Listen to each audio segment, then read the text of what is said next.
எல்லோருக்கும் வணக்கம். எல்லோரையும் வேர்ல்ட்ஸ் பெஸ்ட் தமிழ் சேனலுக்கு வரவேற்கிறோம். இந்த காணொளியில் நாம் பார்க்கவிருப்பது தினசரி நடப்பு நிகழ்வுகள் 26, 27, 28 ஜூன் 2024 ஆகிய 3 தினங்களுக்குரிய தினசரி நடப்பு நிகழ்வுகள். இதுவரைக்கும் நம்ம வேர்ல்ட்ஸ் பெஸ்ட் தமிழ் சேனலை சப்ஸ்கிரைப் பண்ணாத புதிய நண்பர்களாக இருந்தீங்கன்னா சப்ஸ்கிரைப் பண்ணிவிட்டு காணொளிகளை பாருங்கள். முதல் கேள்வி, 18வது மக்களவையின் சபாநாயகராக தேர்வு செய்யப்பட்டவர் யார்? ஓம் பிர்லா. ஓம் பிர்லா. அடுத்து இரண்டாவது கேள்வி, மக்களவை தலைவராக தொடர்ந்து 2வது முறையாக தேர்வான 5வது நபர் என்ற பெருமையை பெற்றவர் யார்? மக்களவை தலைவராக தொடர்ந்து 2வது முறையாக தேர்வான 5வது நபர் ஓம் பிர்லா. ஓம் பிர்லா. 18வது மக்களவையின் எதிர்க்கட்சி தலைவராக நியமனம் செய்யப்பட்டவர் யார்? 18வது மக்களவையின் எதிர்க்கட்சி தலைவராக நியமனம் செய்யப்பட்டவர் ராகுல் காந்தி. ராகுல் காந்தி. நடுத்தர தூர நுண்ணலை மறைப்பு ராக்கெட்டை DRDO இந்திய கடற்படையிடம் ஒப்படைக்கும் விழா எங்கு நடைபெற்றது? நடுத்தர தூர நுண்ணலை மறைப்பு ராக்கெட்டை DRDO இந்திய கடற்படையிடம் ஒப்படைக்கும் விழா எங்கு நடைபெற்றது? புதுடெல்லி. புதுடெல்லி.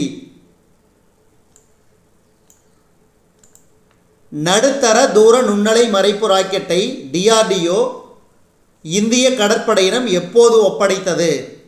26 ஜூன் 2024.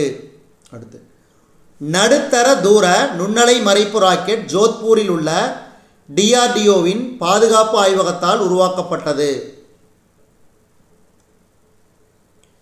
நடுத்தர தூர நுண்ணலை மறைப்பு ராக்கெட் ஜோத்பூரில் உள்ள DRDOவின் பாதுகாப்பு ஆய்வகத்தால் உருவாக்கப்பட்டது.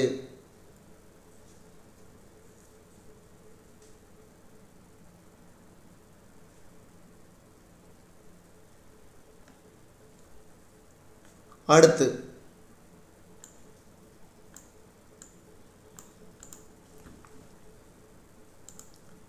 வெளிநாடுகளில் வேலை செய்து தாய்நாட்டுக்கு பணம் அனுப்புவதில் எந்த நாடு முதலிடத்தில் உள்ளது? வெளிநாடுகளில் வேலை செய்து தாய்நாட்டுக்கு பணம் அனுப்புவதில் எந்த நாடு முதலிடத்தில் உள்ளது? இந்தியா. 2024ஆம் ஆண்டில் அமெரிக்காவில் அதிக ஊதியம் பெறும் முதல் 10 CEO பட்டியலில் முதலிடத்தில் உள்ளவர் யார்? 2024ஆம் ஆண்டில் அமெரிக்காவில் அதிக ஊதியம் பெறும் முதல் 10 CEO பட்டியலில் முதலிடத்தில் உள்ளவர் யார்?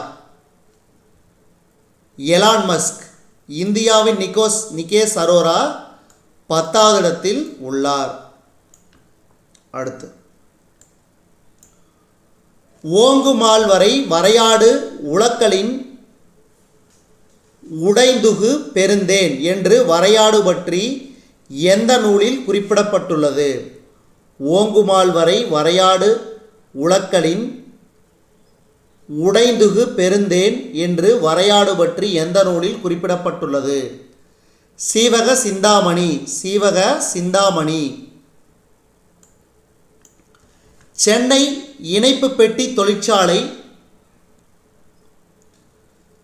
அதாவது ICFல் மொத்தம் எத்தனை ரயில் பெட்டிகள் தயாரித்து சாதனை படைத்துள்ளது இதுவரை? 75,000. அடுத்து, விசாகப்பட்டினம் INS தேகாவில் நடைபெற்ற விழாவில் இந்திய கடற்படையின் UH-3H ஹெலிகாப்டருக்கு எப்போது பிரியாவிடை அளிக்கப்பட்டது? 28 ஜூன் 2024. அதாவது UH-3H ஹெலிகாப்டருக்கு பதில் இனி சி கிங் 42C என்ற ஹெலிகாப்டர் பயன்படுத்தப்படும். அடுத்து, ஒவ்வொரு ஆண்டும் உலக அகதிகள் தினம் எப்போது கொண்டாடப்படுகிறது? ஜூன் 20.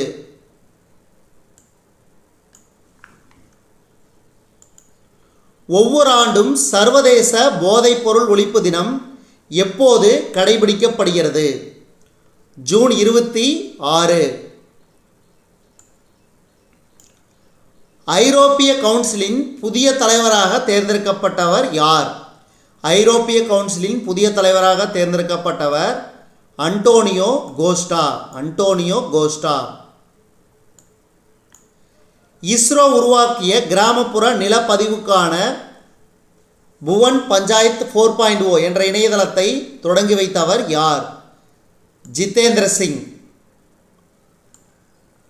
இஸ்ரோ உருவாக்கிய அவசரகால மேலாண்மைக்கான தேசிய தரவுத்தளம் 5.0 என்ற இணையதளத்தை தொடங்கி வைத்தவர் யார்?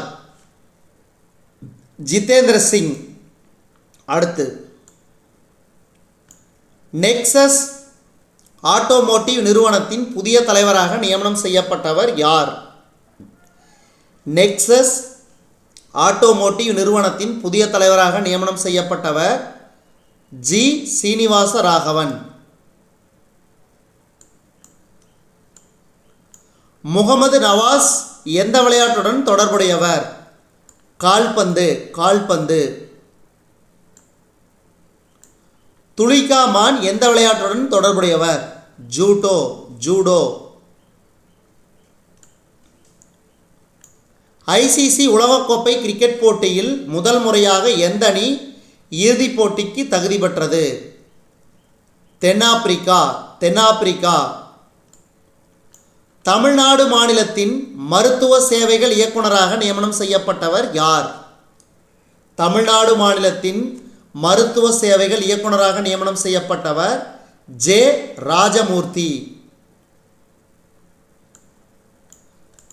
மும்பை பங்குச்சந்தை குறியீட்டு எண்ணான சென்செக்ஸ் வரலாற்றில் முதல் முறையாக 78,000 புள்ளிகளை கடந்து சாதனை படைத்தது. அடுத்து, 2023-24 நிதியாண்டில் ரெப்கோ வங்கியின் வர்த்தகம் ரூபாய் 19,500 கோடியை கடந்துள்ளது. அடுத்து, இந்திய கடற்படை கப்பலான ஐஎன்எஸ் சுனைனா தென்மேற்கு இந்திய பெருங்கடல் பிராந்தியத்தில் தனது நீண்ட தூர பயணத்தின் ஒரு பகுதியாக 26 ஜூன் 2024 செசல்ஸ் நாட்டின் விக்டோரியா துறைமுகத்தை சென்றடைந்தது. மயிலாடும் பாறை பால்வண்ண நாதர் கோவிலில் கிபி 13ஆம் நூற்றாண்டைச் சேர்ந்த பாண்டியர் காலத்து கல்வெட்டு கண்டெடுக்கப்பட்டது. தூய்மை இந்தியா இயக்கம் நகர்ப்புற இயக்கம் 2.0 கீழ் மேற்கு வங்க மாநிலத்தில் ரூபாய் 860.35 கோடி மதிப்புள்ள திட்டங்களை செயல்படுத்த வீட்டு வசதி மற்றும் நகர்ப்புற மேம்பாட்டு அமைச்சகம் ஒப்புதல் அளித்துள்ளது.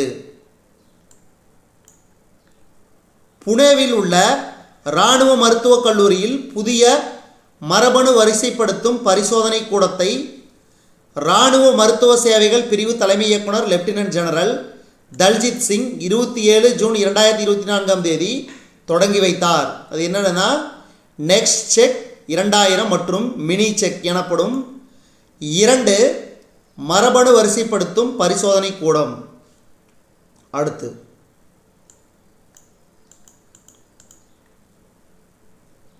இந்திய இராணுவத்தின் T5 மோட்டார் சைக்கிள் பயணத்தை புதுதில்லியில் உள்ள தேசிய போர் நினைவு சின்னத்திலிருந்து இராணுவ தலைமை தளபதி ஜெனரல் மனோஜ் பாண்டே தொடங்கி வைத்தார்.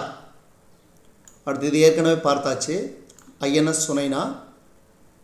அடுத்து, இந்திய கடற்படையின் முன்னணி போர்க்கப்பலான ஐஎன்எஸ் தபார் ஆப்பிரிக்கா மற்றும் ஐரோப்பாவில் தனது பயணத்தை மேற்கொண்டு வருகிறது. இதன் ஒரு பகுதியாக எகிப்து நாட்டின் வரலாற்று முக்கியத்துவம் வாய்ந்த துறைமுக நகரமான அலெக்சாண்ட்ரியாவுக்கு நல்லெண்ண பயணமாக 24 ஜூன் 2024 சென்றடைந்தது. இதுவரைக்கும் நம்ம இந்த காணொளி வாயிலாக பார்த்தது தினசரி நடப்பு நிகழ்வுகள் 26, 27, 28 ஜூன் 2024 நாளுக்கானது. இந்த காணொளி உங்களுக்கு பிடிச்சிருந்துச்சுன்னா லைக் பண்ணுங்கள், கமெண்ட் பண்ணுங்கள், மறக்காமல் இந்த காணொளியை உங்கள் நண்பர்களுக்கும் மற்றவர்களுக்கும் ஷேர் பண்ணுங்கள். மேலும் புதிய காணொளிகளுக்கு தொடர்ந்து நம்ம வேர்ல்ட்ஸ் பெஸ்ட் தமிழ் சேனலோடு இணைந்திருங்கள். நன்றி.